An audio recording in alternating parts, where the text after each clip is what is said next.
Welcome, everyone, to the Bostrom Kennis webinar on Global Growth Reimagined. I'm Jeannie Sheehy, and I'm Chief Marketing Officer of Bostrom, an association management company out of Chicago and Washington, D.C.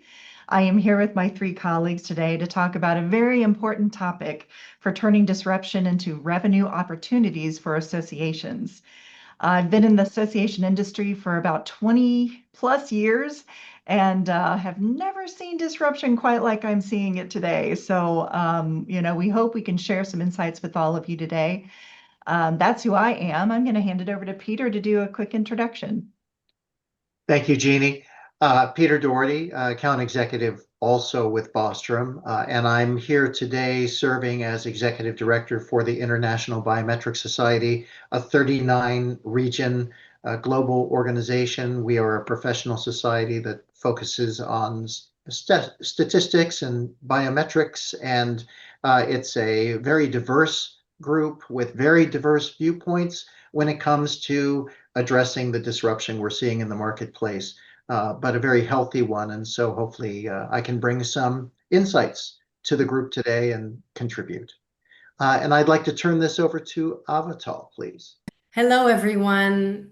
Pleasure to be here today. I'm Avital, Business Development VP at Kennis Group, and it's really my pleasure to be part of this webinar. 35 years in this industry, I've seen all kinds of disruptions, not like we have seen now or the concerns that are rising now. My background is in operations, in account management, and recently in the business development. So we're going to share a lot of examples and some insights that we have. I hope you'll enjoy it, and there is going to be an opportunity at the end for some questions. Louise, on to you. Thank you, Avital. And I'm Louise Goringe. I'm the Vice President of Association Management here at Kennis Group, where I oversee a team of 40 plus talents supporting 28 global associations. And with over 15 years of experience driving growth and impact for associations, I'm very excited to be part of this conversation on Global Growth Reimagined.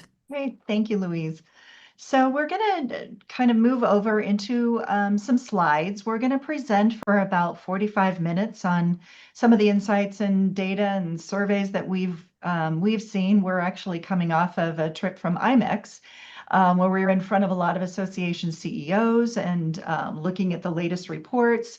So some of this is sharing that as well as our client insights and experiences that we've had. So just a little housekeeping. If we are going to do about 15 minutes of Q&A at the end of the webinar, feel free at any time in the chat to just put your questions in, and we'll be happy to address those as best we can at the end of the webinar, where we'll open it up for Q&A and discussion. So with that, I'm just going to jump right into some of our slides. So we talk about the ground has shifted, right? The disruption that we're all experiencing. So now what? We're all navigating this disruption. We're trying to find durable growth in creative ways and using technology tools and what we have at our disposal. But it really is a time that we're navigating a new path. And that new path is definitely has opportunities that we want to talk about today in terms of finding revenue, finding a new business model for your association, and really bringing those opportunities to light. Some of the surveys, the latest data that we found were a little distressing and challenging. ISAE came out with a new study that showed about 38.5% of association CEOs report financial decline. 68%, almost 69% cite meetings revenue declines, almost 65% cite membership declining. These are real issues that associations are facing in all sectors. Dues increases more than doubled year over year. It's a stress signal, but not a strategy. And so, yes, these are telling data points as to what the challenges are that are out there in the association world. And then you kind of layer on top of that the latest data that we got from IAPCO They did a press release at the IMEX show in Frankfurt, and some of this new data also highlights those challenges. Almost 74% of global meeting professionals say conflicts have impacted their ability to plan or host international meetings. They're seeing that U.S. government policies have affected their ability to execute events through 2028. So they're seeing some of these challenges extended. Report travel disruption, and 58% report reduced international attendance. So the conflict is disrupting in real terms, but not necessarily across the board completely. We did see, coming out of the pandemic, that people are doing different work. They work differently now, and the way that they're doing work is different. There's remote and distributed teams. That's caused more isolation. That's caused how we collaborate as staff teams and as leadership teams. AI is already embedded. Research already shows that most associations are using it for content creation to work faster, but not necessarily building new revenue. And that's one thing we want to talk about today. And then the lack of in-house AI expertise, and feeling prepared for what's coming. I think all of us are trying to get our heads around AI strategy and what that can mean for the association's growth. So most of us are playing catch up and, in different ways, but at least we're all in this together and we're all finding creative ways to leverage these opportunities. So Avital, speaking of opportunities. Thanks, Jeannie. Talking about opportunities, for a moment, I wanted to stop at your first slide and think about what disruption has really done for us. But let's be practical and talk about opportunities that associations may not have fully unlocked yet. Associations are sitting on assets that are worth a lot, probably more than you're currently getting out of them. There is a massive amount of data. Benchmark data, continuing education, certification programs, professional development content. Members are coming for these again and again and again. And the association is a valuable brand that members trust, right? It must be worth something. The question is, are you monetizing it all, or is it just sitting there? And that's something worth saying. Because I think there was always tensions between what the members and the stakeholders wanted, which is flexibility, and associations that wanted revenues. And for a long time, those felt like we were pulling in opposite directions. We realized they don't have to. You can offer flexibility and make more money. And yes, it does cost to make more money. Now, the annual meeting. Let's talk about that for a second, because many associations depend on their annual meeting. Biannual meeting is a main revenue source. And when COVID hit, all meetings went virtual overnight. Those that were prepared, easier. Those not, And something unexpected happened. More people showed up to the virtual meetings. We saw it in the numbers immediately. But there were different people who never came to the in-person meeting before. That global growth that we're talking about was there. And when we came out of COVID, we couldn't just go back to the way things were before. We took what worked from both worlds and built the hybrid meeting. Now, some time later, we don't call it hybrid meeting anymore. AI comes to our help. You mentioned it, and we'll dive into it.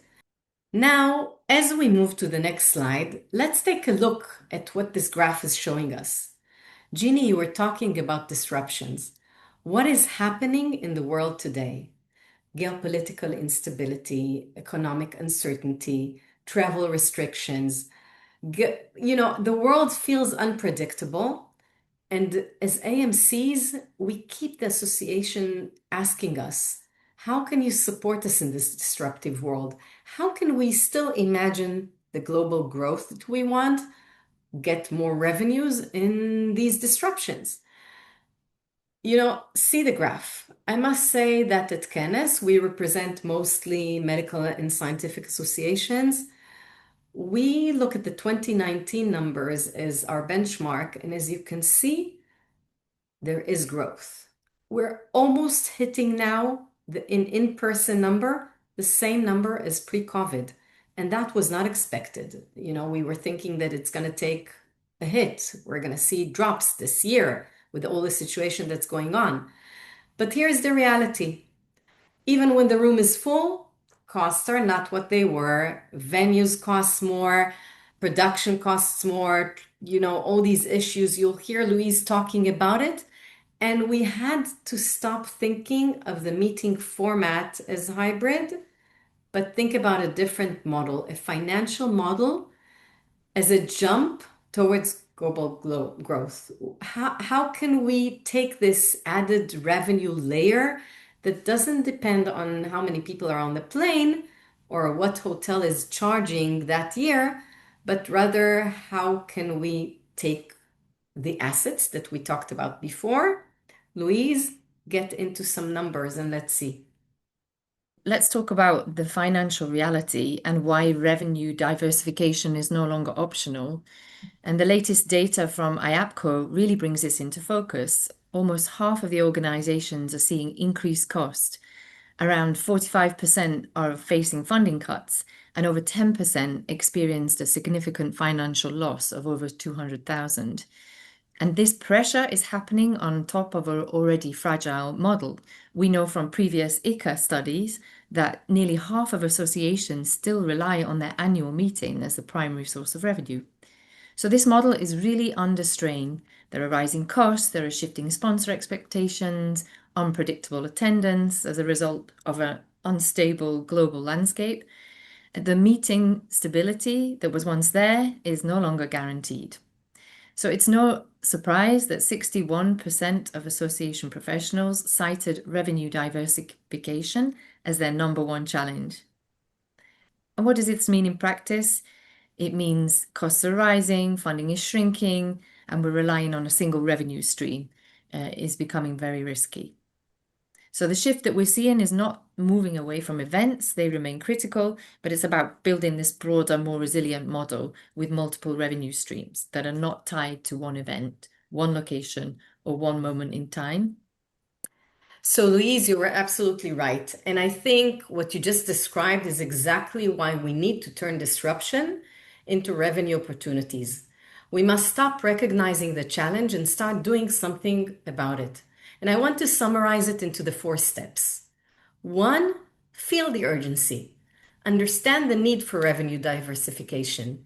The world is disrupted, costs are rising, and relying on your annual meeting as one revenue stream is a risk that associations cannot afford. But here's the good news that you as AMCs know to bring to your associations. You already have what you need to change the thing, It's the data, the content, the certifications, the brand. We talked about it. It's your gold mine, the assets. They're already there. Step 2, make AI your best friend. AI changed how we operate. And it's not just about serving your existing members better. It's about reaching new ones, targeting new communities, new markets, new audiences, all of those that you didn't reach before. This is where the global growth gets real. AI takes what you have and puts it in the front of the world. And the step 3, the co-creation. Bring everyone in. Your members, your sponsors, your industry partners. When stakeholders have skin in the game, the content gets richer and the revenue opportunities multiply. And step 4, AI-powered growth globally. This is where it comes together. Revenue diversification across multiple streams, AI working behind the scenes to scale it, to sustain it, and keep pushing it further. And I want to be clear, this is not theory. These are 4 steps that we have lived through and seen that work. So diving into step 1, it's all about the revenue generating business model. Associations have to take a step back and they have to understand their true why. If the organization disappeared tomorrow, what would the world actually lose? Is it your mission, your value proposition, your reason for being? That is where it all begins. That's where you want to take that step back, understand the needs, and put together a business model that supports the growth and the value delivery of those needs. So Louise, do you want to talk a little bit more about that revenue generation model. Yeah, thanks, Jeannie. I think one of the things we are asking associations to think about is to really reframe their perspective. Associations are not membership organizations, they're intelligence companies. And this is one of the most important perspectives that an organization can take right now. You think about all that data and information, research, expertise, surveys, salary information. This is all in the hands of the association. And I think it's about understanding how to use that intelligence and that information. So the question is not whether you have assets worth monetizing, it's whether you are treating them in the right way. Exactly. Peter. That was a great point, Louise. We need to look at the entire organization and understand what's valuable and what can be monetized. Year-round revenue generation is key, certainly.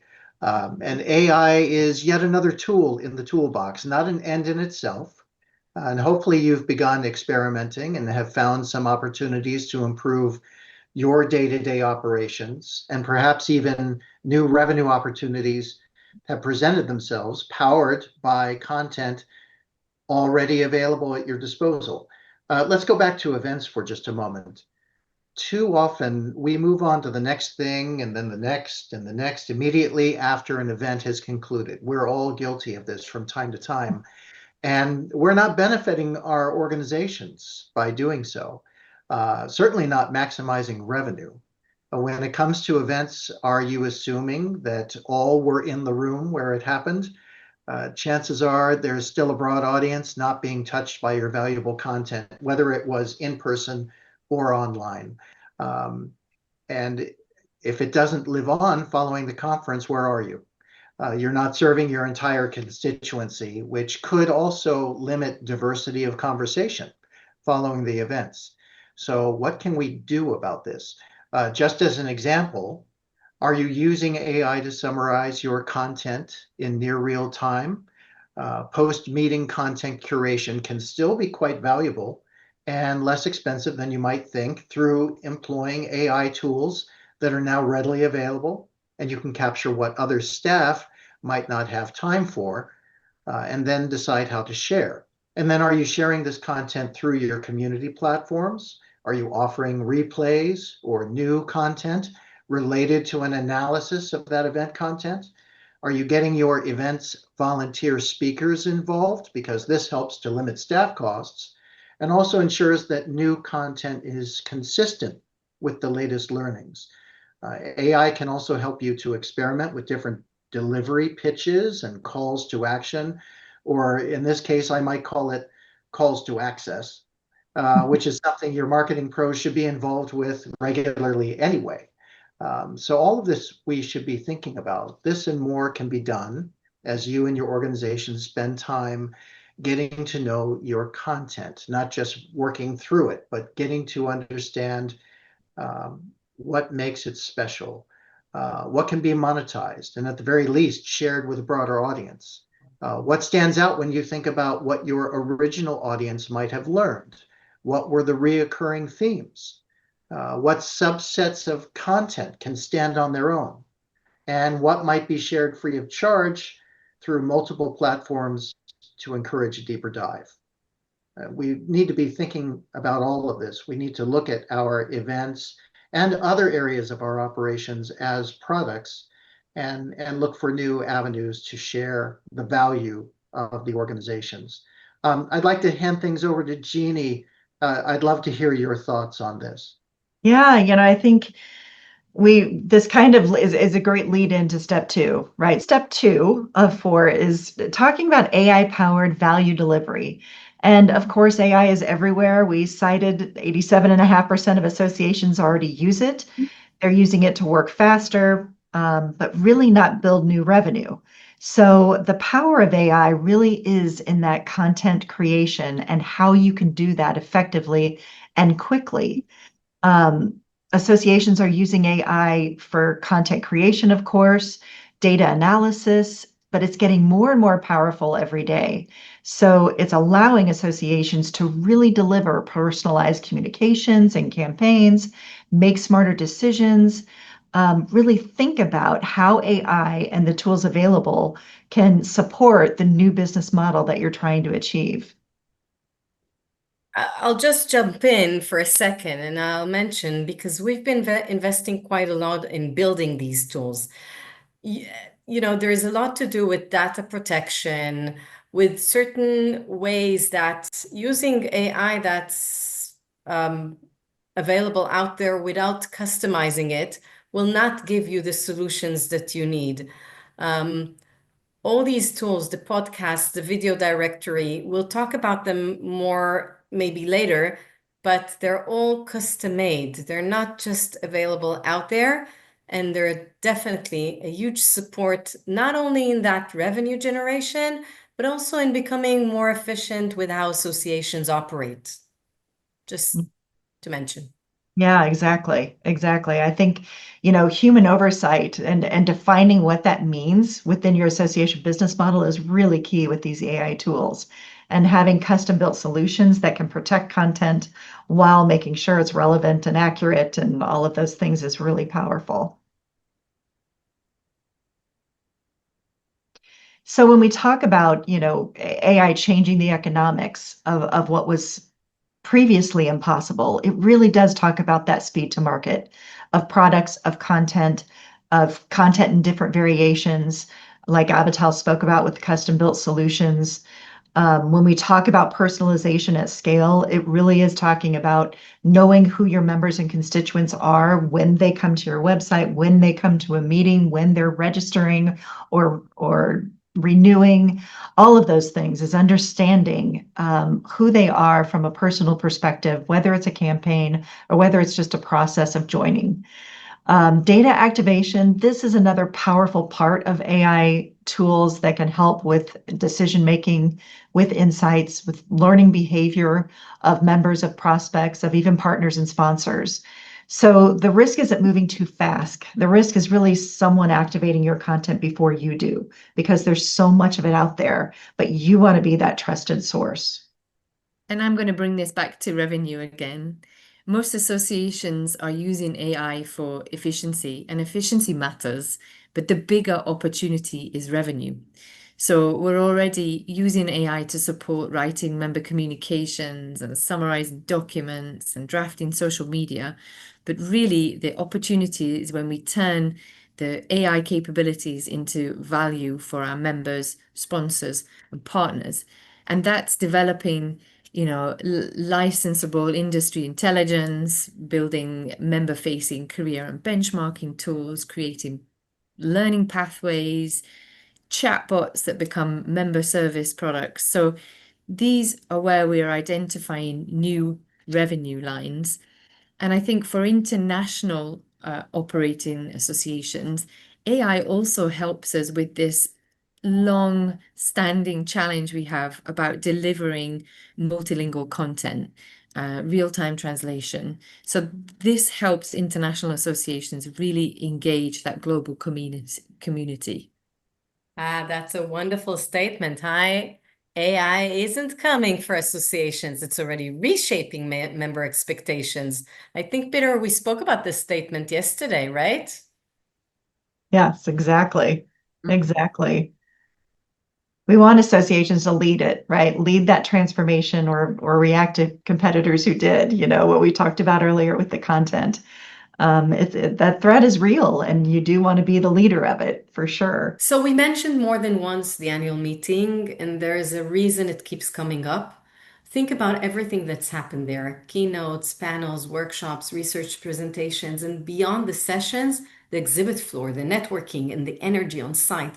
All of it is rich, credible content that's definitely of value to your members, to the ones you wish to reach and did not manage to attend, and a visibility opportunity that your sponsors, industry partners, and other stakeholders are very interested in. Most of this disappears after the closing reception. It doesn't have to. We started thinking about the annual meeting as a launch pad, a concentrated moment that generates enough content and value to fuel your association for an entire year. AI really comes to our help here. All our custom-made AI enhancement tools that I mentioned before are specially developed for co-creating the content. A keynote becomes an on-demand session or a podcast. On-site sponsor moment become a digital sponsorship inventory. One meeting, multiple products, multiple revenue opportunities sold to members who couldn't attend, to sponsors, to industry stakeholders who want their brand alongside your credibility. And there's a meeting that we have that took it a step further, changed all its content to be available 365 days a year, 24/7, all digital. Louise will dive and give you the example. Yeah, sure, Avital. Thank you. ATTD was a really high-profile global congress, but like many associations, it relied heavily on this once-a-year event for the engagement with the community. So to extend engagement and reduce the dependence on this once-a-year point, we developed an AI-powered mobile-first digital learning ecosystem called Unlock. The idea was to move from this annual touch point to a more continuous learning and engagement experience throughout the year. And the benefits were huge. The platform created this on-demand access to courses, videos. It supports a digital community of healthcare professionals. It introduced AI-powered interactive modules, enables webinars, live webinars, and virtual learning formats. And so it's converted this content that's developed from the Congress and the once-a-year touchpoint into accredited e-learning. So on top of that benefit, it's also opened up new sponsorship opportunities, not only tied to the annual meeting. So it's giving us a longer and wider reach. And when we look at other tools that were developed around the content that ATTD created, another example were the podcasts that we launched. We took the AI podcast one step further, and we see further engagement, not only from our participants and our members, but spreading that out has now created that vibe around the content that ATTD has been generating. And then content is available 365 days a year, 24/7. So just imagine what you can do taking your content one step further. That's a good point. I also wanted to mention that the International Biometric Society recently reformatted their program related to podcasts, and they're now offering off-hours versions of their podcasts so that we could engage more stakeholders. And being thoughtful about how and when to bring all of your stakeholders to the table can reinforce your organization's role as a content leader. In our case, we were really not serving the Asian area of our membership as well as we wanted, and so we made some adjustments, and we also used AI in that effort. We also want to be a trusted source for peer-reviewed content. Our society has recently begun engaging our sponsors in this way. Sponsors can be co-authors as well. In some cases, they can also be experts. So what content can they bring to the table without limiting competition or debate? It's important to have that discussion with your leadership. But we came up with a content collaboration taking place very soon where we thought it was a good testing ground, and we've modified a popular workshop to put the perspective of the sponsor forward in this case and use them in the presentation. It's the first of its kind for us, but we're starting small. We're looking for reactions, but we think that in this case it will result in a fair and balanced discussion. Of course, your volunteers should continue to be involved in content vetting. That's absolutely crucial. And we will surely find ways for this content to live on in cooperation with our sponsor partner, while also maximizing revenue for both sides and ensuring continued support for future events. That's just as important when it comes to revenue diversification. So we've talked so much about co-creation today and how working with your stakeholders in real ways, having them at the table, can align incentives, deepen relationships, and unlock revenue that perhaps you never thought of. The stakeholders want to be involved, not just seen. They don't want to just be thanked. They want to be part of something that matters to your organization. I mean, this is the goal of everyone involved. Jeannie, any thoughts? Well, I think you said it all about co-creation, and it's a great lead into the final result of all of this, right? Is step 4. We're here to talk about global growth, the revenue diversification, revenue generation, how AI, how content creation, how your business model change can do that. And at the end of the day, revenue diversification, not relying solely on a meeting, not relying on a high percentage of dues revenue. Those things are key to survival today. And the tools that are available can help us do that. So the outcome is really developing those multiple new revenue channels created through heightened delivery, content and community, and sponsor engagement. So all of these things that work together to support a new business model to bring products, content, value to market very quickly, safely, and of course with human oversight when AI is involved. So revenue diversification is not the goal, it's the result of all of these steps that we've talked about. We want that resiliency. We need revenue diversification for that. This framework that we've discussed today, these 4 steps, is really to align value with the needs of your members, your prospects, your sponsors.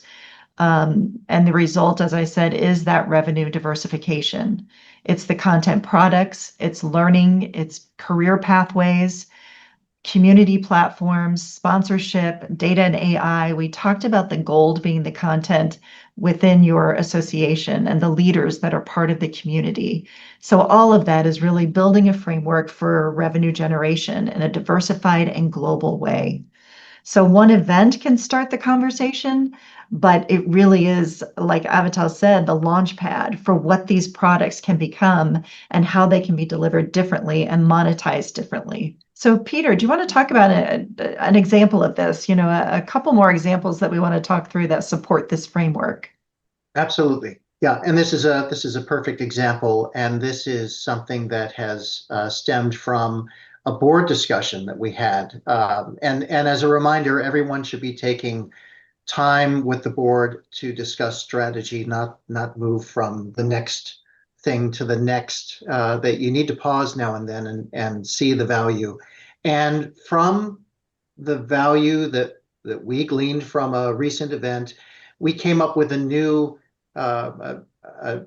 schedule, if you will, for sharing annual conference, or in this case, we have a biennial conference, so there's even more pressure in a way to make sure that we're maximizing the value of that content that's generated every 24 months.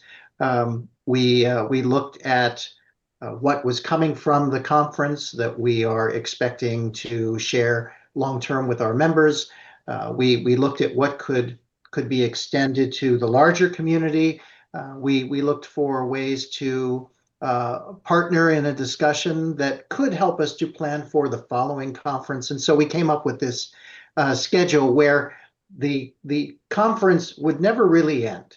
The conversation would continue after the final closing ceremony. And we would share research. We would share specific highlights and spotlights on speakers. We would share the results, a curated set of results from the conference. What did we learn? What were the major takeaways?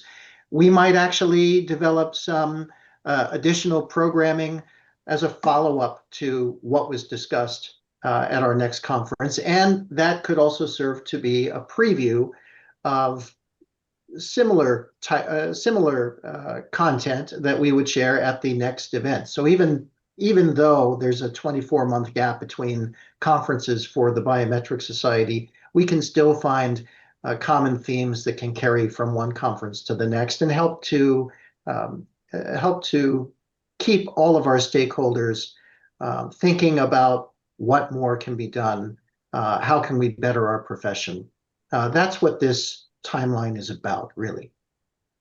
And it looks like you got some good results there too, with the higher renewal rate for engaged members, which is awesome. It's early, but it's looking very promising. Yeah. And I can share another great example from one of our clients who drove membership growth by moving from conference-centric to a mission-driven global strategy. So IPVS faced a challenge that many global associations here will recognize. Their membership was closely tied to the conference cycle, and at the same time, they were underrepresented in the regions where their mission impact is actually the greatest, so particularly across Africa, Asia, and Latin America.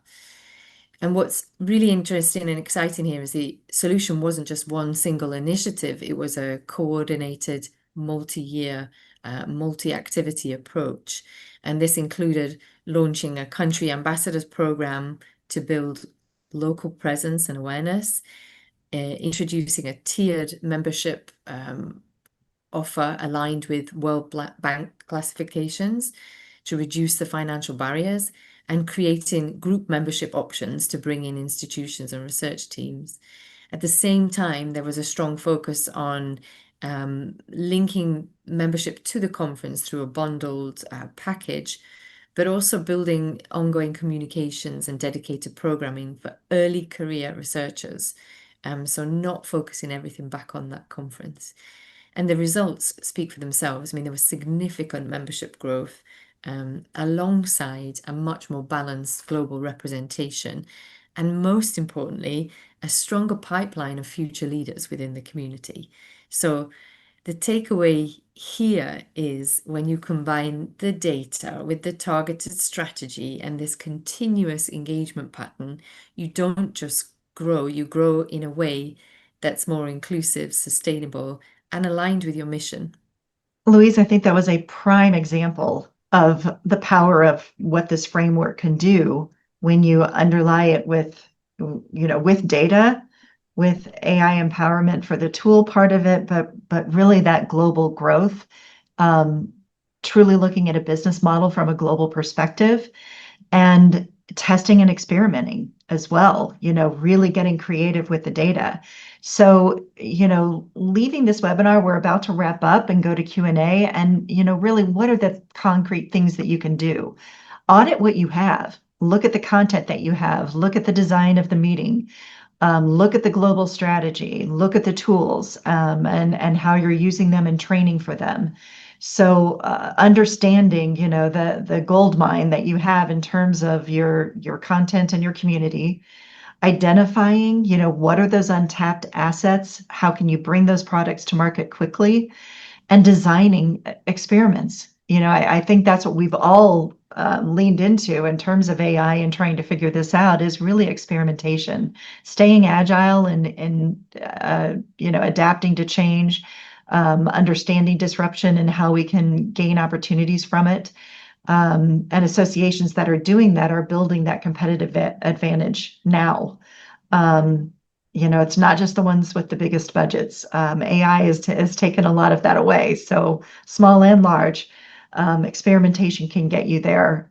Test quickly, fail quickly, and succeed in the future. So. And Jeannie, I was thinking about it when you were wrapping up that we haven't talked about two very real parts of this journey. AMCs need to lead the board conversation because convincing your leadership to invest in the content, in the AI tools, in a whole new model that's not a simple task. And failures, yes, reality is that not everything you try will work. Every associations we have succeeded with the hybrid model that we spoke about has also hit walls. And what makes the difference was simply not giving up. So global growth is a goal that's worth fighting for. keep looking at your association's gold mine, their assets, and keep testing. Absolutely. Some of that is culture change as well, building that safe to fail environment and changing Sure. board governance. But we are here to help. We have a lot more examples within our companies. So we've got contact information here. We're going to have, you'll have a link to the recording and, of course, a PDF of the slides and some resources for you after this. But now we are going to open this up for discussion and some Q&A. So thanks for everyone for your patience with that and joining. And I'm going to jump into a few questions. And please feel free to jot those in the Q&A. I see some in there now, so I'm just going to start running through those, but definitely put your questions in too. So the first one we have is how do we price virtual activities without cannibalizing in person? I know that's a lot that we all have been grappling with for years, but more so now. Avital, do you want to take that one? Sure. First of all, welcome everyone. Now that we're live here, there is no cannibalizing. It's only one way up, and it's only one way towards more revenues. The in-person meeting is the one that nobody really wants to miss. Yes, there are people who cannot travel, there's less money, there's all the things that there are disruptions that force people to go into the virtual, but it's more like the force. That's what we hear now in the background. And people will make the efforts to come on site. That's why the numbers go up again. And we have to make sure that the in-person meeting brings a lot of value to people. So the prices of in-person meetings, that haven't changed. What we did see a drop in is the cost for the in-person meeting, which is usually 50% and even less than what the in-person meetings would cost. But they're not cheap. They still have a nice price to it because there's value to the content. And that makes that balance. And as I said before, that hybrid model, it works because the in-person meeting is so important, and the exchange of knowledge on site, the conversations, the meetings with the exhibitors, the networking events, all of that, that's what makes the in-person meeting so valuable for people. They'll keep on coming. We don't see an issue. Great. Yeah, I would agree, Avital. It's and working on that board culture change and just that mindset to be okay with a failure or an experimentation and then move on to the next and learn as you go. One thing that we have learned that we're trying to share with the board is that really we're talking about two different events. There is no cannibalization. They're really two separate experiences, and therefore they should be thought of as two separate events. That's a great point. Yeah. Yeah. Louise, there was a question about IPVS and how did they recruit country ambassadors? Yeah, thanks, Jeannie. I'm really happy to answer this one because we went through this quite quickly in the presentation and didn't really reflect all of the efforts and activities by the team involved in getting this off the ground. And I think it's like we spoke about, actually, it's more than just one initiative to engage those country ambassadors. I mean, there are many steps that need to be taken here, including, in this case, putting in place a membership committee and making sure that membership committee is functioning and governed correctly, and that they have the correct data and information and analysis to understand what's happening, where the gaps are, where we need to target. And then, actually using in this case, the team will testify they use the committee to reach out to their networks, because actually that's much more powerful than just going out and trying to find ambassadors. What we need here is to use the connections and the network within the organization and to find those people who really believe in the mission and want to, move that forward in their region. And then, of course, the final step is to make sure they have all the tools to do that as well. So whether it's checklists, toolkits, info sheets, you really have to invest in making sure your ambassadors are on board and that they are able to kind of promote your organization and membership. No, great, thank you. The next two questions are kind of similar, and I'll kick this over to Peter to answer first. It's, really that board buy-in for experimentation and that safe to fail environment, and, really leaning into quick decision making too. So the question was, how do we convince the governing board to support and approve trying new ideas and initiatives and approaches or pilot projects? Any insights there, Peter? Well, yeah, absolutely. You need to know your people, first of all. And I think when it comes to new initiatives, you should frame what you're trying to do as a pilot, not a total transformation. It's less scary that way. My personal experience with boards, including the IBS, has taught me that they are often risk averse. Which you can understand because they're trying to safeguard the resources of the organization. And when it comes to big changes, um, try to get them to be open to small experiments first. And when it comes to governance, it's always better to have a champion on the board. And even before you get to the board level, hopefully you have a mechanism where the committees are involved. Perhaps you have a task force that's studying a new campaign or a new project.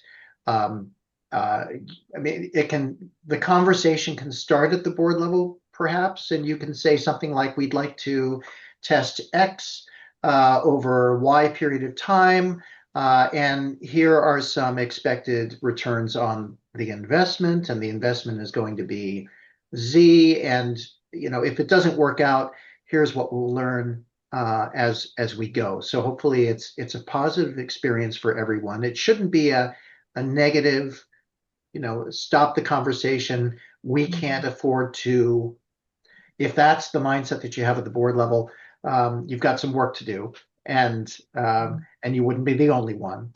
But come up with a few concrete ways to test the results of the experiment. If you can go beyond the pilot, that's fantastic, but there's no guarantee. But never stop trying, as Alvital mentioned, I believe earlier. Show them the money. It's all about showing them the money. Mm-hmm. Yeah, but you show them the money, and it does cost. You need to make investments, and you need to take the risk, and you need that buddy on the boards to be on your side, your ambassador from your end, to help them push for keep on testing. Yeah, totally like that. Yeah. There's a comment that I think is really important here, and it's about not to minimize the efforts needed to have a baseline when it comes to membership data and indicators. Many associations don't have this baseline data quality. I get asked this a lot about data cleansing, just from the marketing perspective, from membership data perspective. The most important thing is the diligence and the discipline to have clean data, whether it's your membership data, your prospect data, your sponsorship data. We do audits where we kind of, it's like following the money, but it's following the data. And like, where are all of those dispersed areas that we are holding on to data, and how are we collecting that, and how are we centralizing it to use it more effectively? So I think that was a really good point that was brought up. Another question was, how do we evaluate AI use in associations? And it looks like it's based more on individuals' enthusiasm rather than an institutional effort. There are definitely variances on people's. We do have some young professionals here that refuse to use AI. We have professionals here that are all in and are using it extensively. We started an AI council about 5 years ago that really leaned into the use of AI. How are we protecting data? How are we training our employees on it? How do we bring up the digital IQ of the people we hire and the people that are working here to experiment, to be open to that change in AI? There's 5 major players. I have a slide that I show all the time of the 5 major AI players, who they are, what their values are, what the products and services that they're delivering. And it's just a way for us to kind of gauge where are these players going, because it is a moving piece. These are moving pieces. Two of them are doing IPOs and going public. And along with that, with the companies and their values and what they're doing in terms of their products and services, it's regulation too. Like, what are the lawsuits that are coming up? How are people reacting to some of the plays there with the AI products? But it's a journey. It is definitely a journey, and it's a personal one. This is AI is bringing major change. People are adapting to that change in different ways, and you kind of have to meet them where they are as employees or as members, and what's happening in industries and professions that our association clients represent. So it's a great question. And some of the resources that we're going to send out there's an AI guide that we're going to put in there, along with some other examples. So hopefully that will be helpful as well. But it's a chess game right now where we're all trying to figure out the best strategy. Okay, with AI raising the bar on deliverables, content, is the need for staffing maybe growing? Are roles reshuffled or new roles created? Or does this new pace, is it manageable for small teams? That is a great question. Avital, Louise, Peter, any insights into that? It's a fantastic question. I mean, now I'm thinking about all of our job descriptions, the things that took us years to develop, and you wonder, well, why did it take so long? But sometimes that happens, and we might not be set in the years to come in terms of what a membership manager is responsible for doing, based on the new tools available to them, the time that they now have to think more strategically, have more of a personal relationship with the volunteers, and you can think, well, how can we get the most out of this organization that we're serving? It's a wonderful time, but again, it goes back to that need to pick a few areas on which to focus. Hopefully, those areas are supported at the board level, and you can go forth together and experiment. But yeah, I started as a membership person, and that's where my heart is. But I'm not sure what that would look like today, if I started on day one. Really? I also started in membership, Peter, so I can empathize with this. And I wanted to add actually that I think in associations at the moment, we're really seeing some beautiful benefits of AI in helping us with all the content that we generate, helping us do some of those more laborious tasks within an association. But the real value is going to be when we start to think about how AI can help us deliver our mission actually within the organization. So, what are the opportunities to really work towards our priorities and aims, whether that's generating additional revenue streams or unlocking other value within the organization? And that is going to lead probably to a reshuffle in the way that we work, less under administration and more on these kind of more strategic ways forward. And I think that's the hope that we all have for AI, that it will unlock that. Absolutely. Well, I think we have time for one more question that's in there. And it's about tier 2 venues, looking at tier 2 in terms of capacity and first class modern facilities, as rising costs in tier 1 sites. So wondering, Avital or Louise, if you have some creative thought on the different tiers with venue selection and how that is changing in light of rising costs.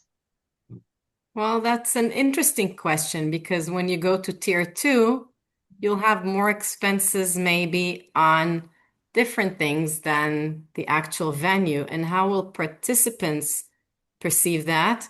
Not only that, we have seen cases where in tier 2, sometimes depending on the participants, the associations, and the culture of the association, sometimes when you move to tier 2, you might see, I want to say less because of travel issues. It's maybe harder to get to. Having said that, it's always about finding the balance. So Mhm. sometimes it's about giving an advice to an associations to try to combine, do a little bit of this and a little bit of that. Do a little bit of your tier one and balance it with your tier two and somehow find a way between the two. But it is a question. It's not, I don't think it's only about venue costs. I think you need to look at the Mhm. whole picture. Also think about Yeah. your participants and about the travel and about what the destination offers. And there's a lot of consideration into that and the Mhm. culture as well. Yeah.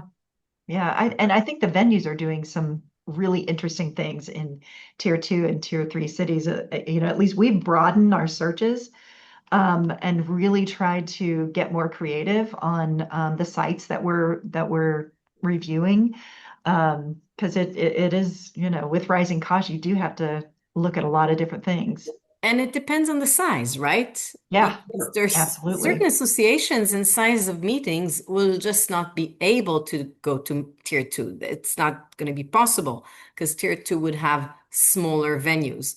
Having said that, you can be creative. We've recently organized a meeting where they used more than one venue with obviously online broadcasting of sessions between one to another because one venue could not hold the number of participants. We've done that Yeah, before, even before the cost rise issues.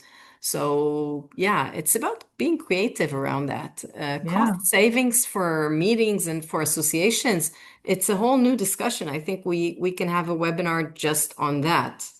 true. Very true. Yeah. Okay, I lied. I have one more question, which is a good one. I saw it in here.